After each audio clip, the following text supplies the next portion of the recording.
We saw a little earlier on today the announcement of a big fight on June the 7th in Ipswich, Portman Road, the destination. Fabio Wardley's got his dream to fight inside that stadium, and he's going to be taking on Jarrell Miller. From a Fabio Wardley fan point of view, delighted for him, because he's gone, as you just said, he's gone through that barometer level. He's ticked a few of those boxes off. I personally think he's conquered the British scene now, and it's up about getting the big names on his resume and kicking forward and trying to eat at the top table. I agree, and he's looked good doing so. He's beat, obviously, Fraser Clark a couple of times, and the last one was very, very conclusive. And he deserves his big opportunity, and what an opportunity it is. Queensbury have secured for him in Portman Road.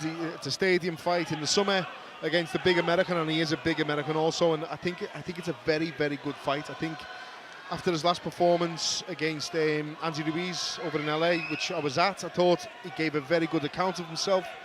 I'm not as big a fan, should we say, but he can fight, and he's a big man, and he will certainly not come here to roll over or lie down, and he certainly won't come over here to keep quiet. No, not at all. Listen, we can talk openly on this programme, we always do. I'm not his biggest fan either. Personally, I don't think he should be allowed to box because of what he attempted to do. It wasn't like he was caught with tainted supplements or anything like that. That fella tried to cheat. It's as simple as that. He got caught with the likes of EPO in, which is the Lance Armstrong drug. You can't accidentally ingest that. He did it on purpose. He tried to cheat in the build-up to the fight with Anthony Joshua. And this is a very, very dangerous sport. And when you are doing that and taking, I know this is going to sound quite extreme, but the life of somebody else into your own hands, I think there should be severe punishments for that. He's got some type of punishment. He has served that to an extent. And he's being allowed to come back in. I personally don't think he should be allowed to have these big paydays and benefit from what he did, but it is what it is. He is a personality. A lot of fight fans would like to see him maybe get flattened by Fabio Wardley, and that is why I suppose he's in this position. It's a wonderful opportunity for Fabio Wardley, and that's where I kind of want to keep my focus on this, because he's fighting in front of his fans in a football stadium, and he gets the opportunity to get a name that is recognised around the world to propel himself forward.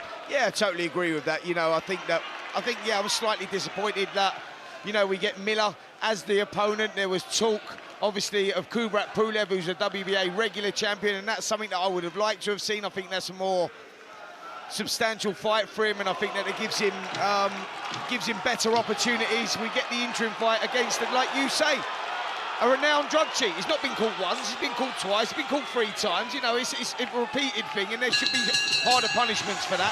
One thing the guy is, Jarrell Miller, he's very charismatic. He will sell a fight, he'll come over here, he'll talk his way in. We saw the fight against Daniel Dubois, where he got absolutely smashed to bits in the end, but he was in there, looked very heavy-handed. It's a dangerous fight for Wardley, but a great opportunity, springboard to put himself up there for these bigger fights. But I'm sort of with you on it. Like, I don't like the fact that he's been given another opportunity. Yeah, it's a big payday for him on a big platform in a football stadium. Just one last thing on this, because I don't want it to all be about performance-enhancing drugs and Jarrell Miller and what have you. For all those fans that keep coming to me and saying PEDs don't do anything, look at the punch output of Jarrell Miller in his last 2 fights compared to what he did previously. He was famous for being a 300-pound fella that was throwing over 100 shots around, which is ridiculous. We now know why he did it, because he's now down 35% on his shot output in his last couple of fights, because the EPO ain't there helping him and aiding and abetting him. Anyway, that's me saying my piece on that. From a Fabio Wardley point of view, how impressed have you been with him? Because we're talking about a lad here, he ain't got a massive amateur pedigree. He's come from white collar, he's jumped into a lot of deep end fights, and he just keeps rising. I agree. For me, that the Fraser Clark fight was always a case of, I think we've seen something similar over the years. I'm going way back now with the likes of, let's say, Tom Stalker and Masha Dodd, Sean Dodd. Now, one was an elite amateur, being all around the world and represented his country, and another one was coming through basically on small hall shows. And if you'd have ever had the chance to pick one of those to win at the start, you would have always picked Stalker. The same with Frankie Gavin and Sam Egerton.